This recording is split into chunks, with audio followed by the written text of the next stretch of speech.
Hello, I'm Juliana Hever, the plant-based dietitian, and this is the What Would Juliana Do Q&A. So many of you reached out and asked me about time-restricted feeding based on my comments about eating 1 or 2 times a day.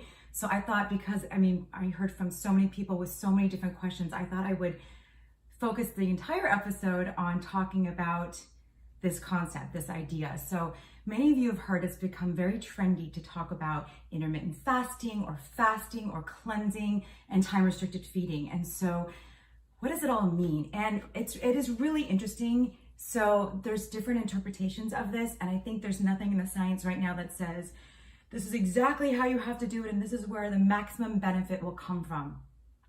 Instead, we are basing the information, if you look in the Healthspan solution on page 59, we start talking about it there, that the only way, nutritionally speaking, that we have ever extended health span and longevity in every model organism tested, from yeast to primates, which are very similar to us, is with dietary restriction without malnutrition. What does that even mean? It actually looks like it's probably the essential amino acid restriction. So protein pursuers, take note about that, it's kind of important. But really basically just reducing your intake of food can help give you some of these benefits. And it's funny because I was going around touting and defending the nutrient adequacy of a whole food plant-based diet because of its extraordinary benefits. And no, we can get enough protein, we can get enough iron, but perhaps this is why, at least one of the reasons, it is so health promoting to eat a whole food plant-based diet. It's an easy way to do dietary restriction without malnutrition and satiation. It definitely is a very satisfying way to eat because it's high in fiber and nutrition, and you have to eat more volume in order to achieve, your nutrient adequacy, but you can. So it's very interesting. Now, it's a very interesting biologically speaking. There's a lot of circadian things that are going on. There's hormones that are released at different times of day. So there are better times of the day to eat than others. It is probably better to eat earlier in the day and to not eat several hours before going to bed, because you don't want to disrupt the whole process of falling asleep. And what happens is, from the last swallow of food, your body takes at least 4 to 6 hours to metabolize it and break it down and absorb and to get rid of that, to reduce that blood concentration of nutrition, and everything just to go back to homeostasis. This takes a little time. This takes 4 to 6 hours. So if we're constantly eating, breakfast at 8 a.m., snack at 10 a.m., lunch at 12 p.m., meal at 2 p.m., dinner at 6 p.m., if we are constantly in the fed state, our body doesn't have time away from feeding and all of that integral process of digestion and absorption.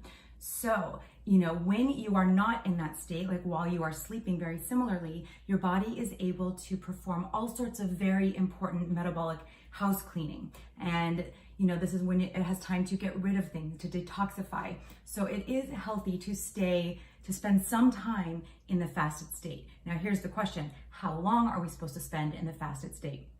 That's why you hear people going, I do, 1 meal a day, or I do, 18-6, or 18 and 6, 12 and 12. People have all these different numbers where they think that that's how they're doing it.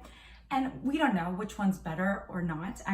All of them work because, to some extent, and it'd be fun to study all of those and compare them, because you're just having time in the fasted state. That's what we're going for.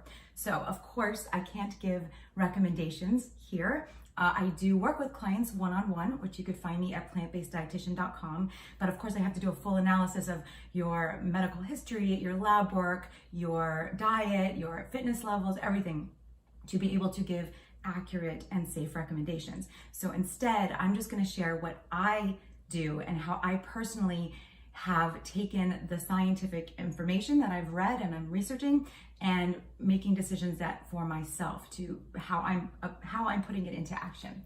Okay, so I eat, it depends. If I'm trying to lose a couple pounds for, an event or something like that, then I will stick to probably 1 meal a day.